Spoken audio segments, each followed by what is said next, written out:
Move! Come on!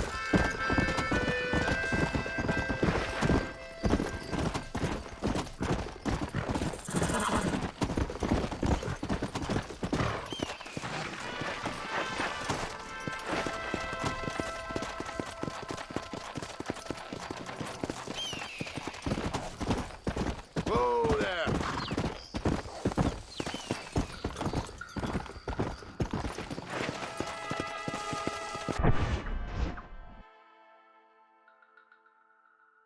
That was a taste of the ambience of a Rockstar game. Red Dead Redemption 1, to be specific. A Rockstar game is special. They don't usually annually release like some AAA studios.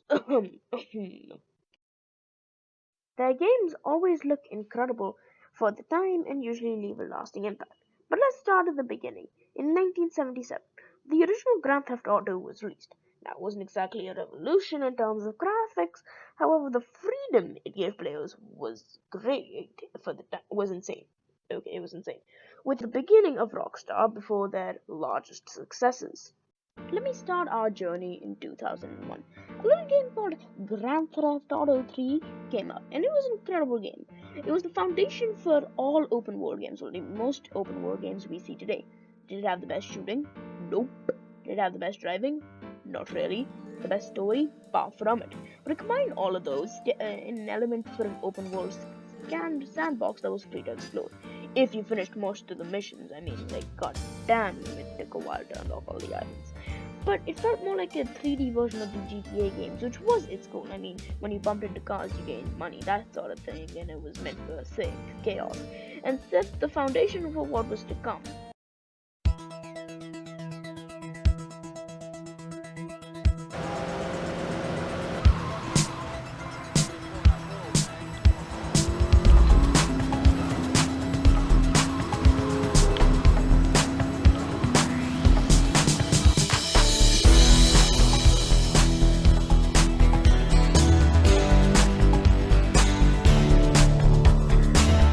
This may be the best 3D GTA game. Don't even question me. It's the 80s. Come on. The culture, the music of that era was incredible. The story was heavily based on Scarface. And I like Scarface. If I had to complain about anything, it's the fact that the mechanics haven't aged that well, but a good remaster could fix that. I said a good remaster. Jesus, can you not hear me? This game is precious to me because it was the first game me and my friends would play together at one guy's house, and we were aged way too young to be playing a GTA game. But goddamn, we just did missions and shoot people, and this game will forever have a place in my heart.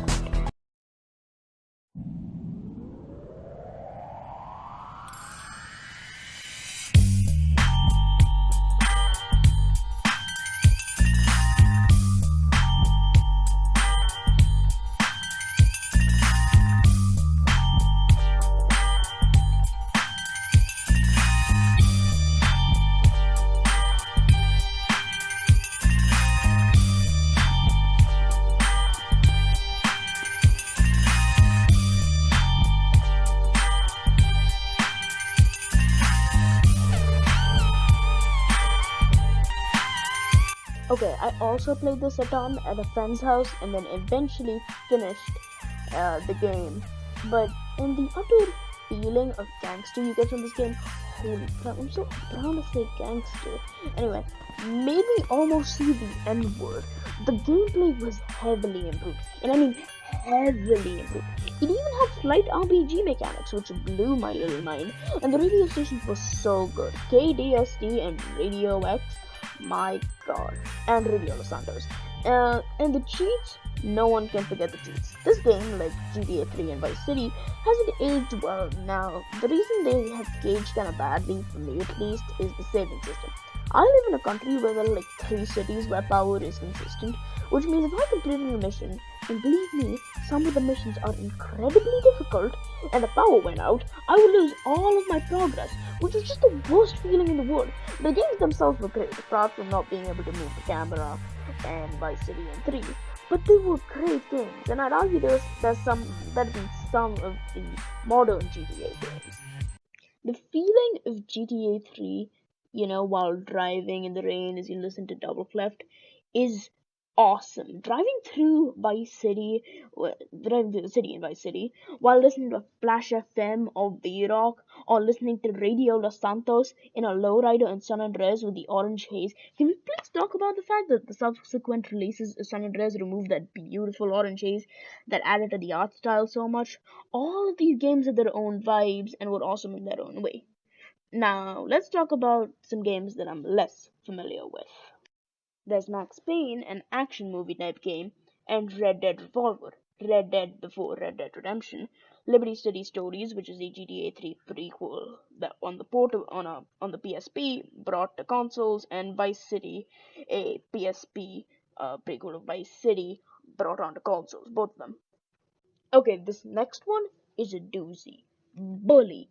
Grand Theft Auto, but hard D-rated. This game is an unrecognized gem that I personally believe that more people should play.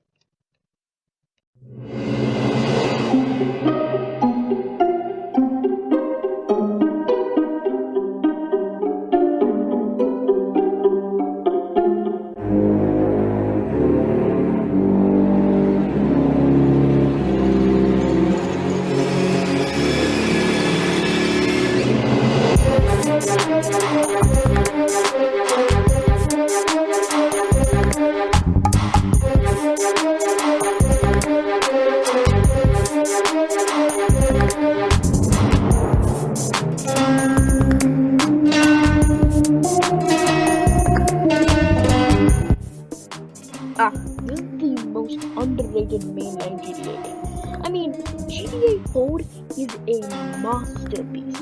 Well, I mean, most Rockstar games are. But this portrayal of Liberty City, aka New York, and the crime world further explored that started with GTA 3, it's awesome, right? And I like it more than GTA 5. Okay? I do not like GTA 5 as much as GTA 4 because of a whole multitude of reasons. First off, the story, the characters, the art style, the physics, and Nico Bellic is just such a good character, and the story was, again, awesome, and so many things you just didn't expect to happen. In fact, someone spoiled part of the game, and the thing is, because of my actions, the spoiler didn't come true, and the dark tone of the game is so different to the other GTA games, and I haven't even talked about the DLC yet. My god, the DLC.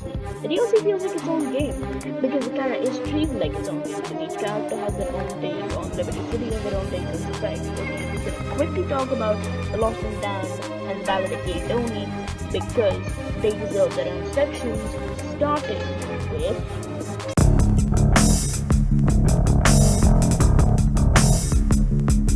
The Lost and the Damned is a great DLC. It's the tale of Johnny Klebitz and the Lost MC. It's a story about growth and betrayal and feels completely different tone-wise to GTA 4, and extra points for cool motorcycles.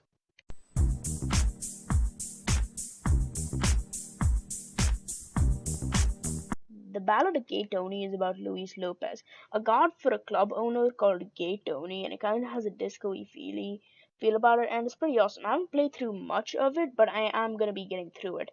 And so far, it's an extremely fun DLC. Kind of like Lost in the Damned, but its own thing.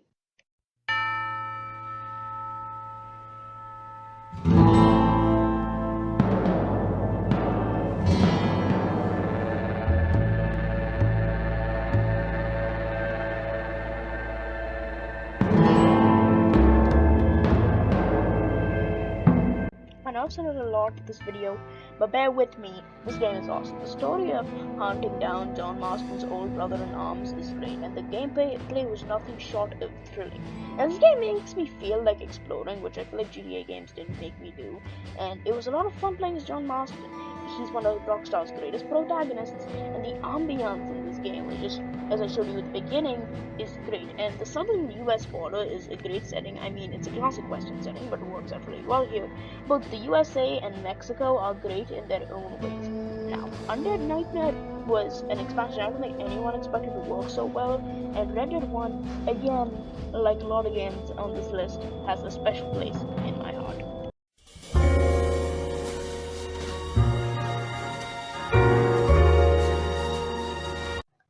Noir is a seriously underrated detective short story kind of thing, and it's set in, well, you guessed it, buddy, LA, and in the late 1940s, and it's like a TV show with each crime playing out like an episode. Now it's an underrated classic, and yeah, I think the next one is the biggest one, this video.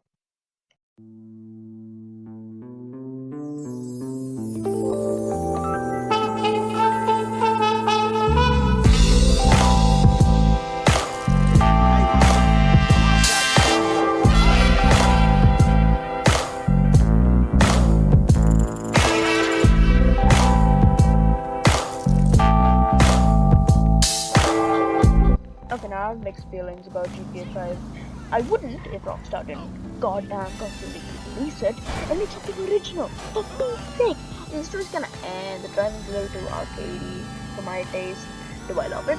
Yeah, it's just that I have mixed feelings. No joke, I remember being at a friend's house in 2013 where we played GTA 5, and I remember thinking, wow, this game is awesome! I can't wait for GTA 6. It never came out, and that just pisses me off.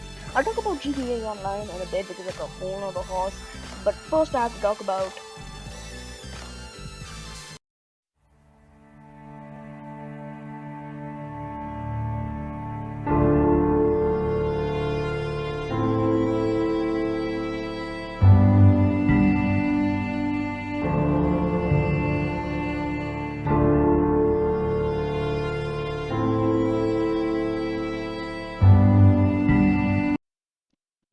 this might just be the best Rockstar games there is in terms of because like look at the rest of this list. Come on, this is not an easy thing to do.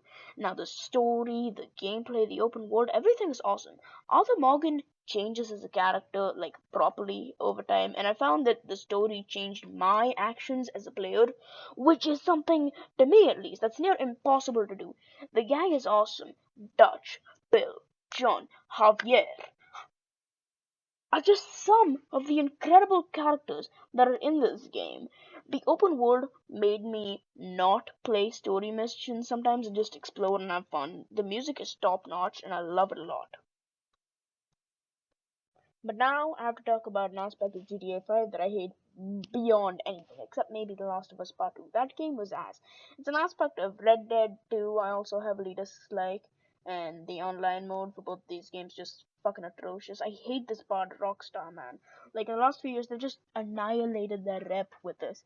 GTA Online's gameplay is horrific for missions. They can't even put you in, like, a different lobby for missions. So, this one time, I'd almost finished a prep the Cayo Perico heist, and a guy blew me up with an oppressor, and it's just like I got that feeling, that everything I did was just, for nothing. And Red Dead 2 just has no content, and it's completely dry. And the shark card encouraging that there is in GTA Online, it's fucking horrendous, man. And in the Gayo Perico heist, it was good. That's the only good thing they've done in a while, to be honest. And but it feels like Rockstar's catering to kids now, which confuses me beyond all belief. They have no respect for the old fans.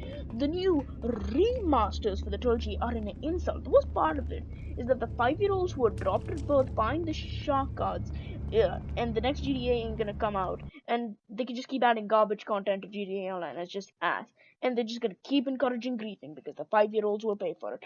And then it's just like, and then on the other hand, there's like no content in Reddit. At least it remains faithful to the timeline and doesn't go back to the future on us. Like, why? And my disappointment levels with Rockstar are like at an all-time high. And ah, and they're just as guilty as Take Two here, and they artificially increased prices to incentivize shark art purchases. And the grind is awful. After Leslie and Dan left, it just hasn't been the same. I hope they pull their socks up and like become better.